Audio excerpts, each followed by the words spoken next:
तर आज बनवलेला हा पोह्यांचा चिवडा. तर सगळ्यात आधी इथे पातळ पोहे घ्यायचे. इथे 1 किलो पातळ पोहे चांगले असे भाजून घ्यायचे, कुरकुरीत असे. तर हे सगळे असे मस्त भाजून झाले.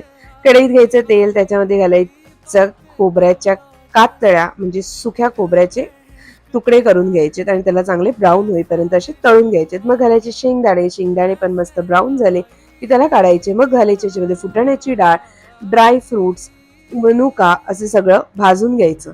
आता एका टोपामध्ये आपण हे सगळं भाजलेलं मिक्स करायचं. सोबतच त्याच्यामध्ये पोहे घालायचे आणि ह्याला एकदा सुंदर असं मिक्स करून घ्यायचं. सगळं मिक्स झालं की त्याच्यामध्ये थोडंसं मीठ आणि साखर घालायचं. हे चांगलं मिक्स झालं की परत कढईत घ्यायचं तेल आणि आता आपण फोडणी करणार आहोत. भरपूरसा असा कढीपत्ता, मिरची आणि धणे आणि बडीशेप कुटून घालायचं. थोडीशी हळद घालायची आणि याला चांगलं मिक्स करायचं. आपली झाली फोडणी तयार. आता ही फोडणी पोह्यांवरती सोडायची आणि मिक्स करायची. झाला आपला पोह्यांचा चिवडा तयार.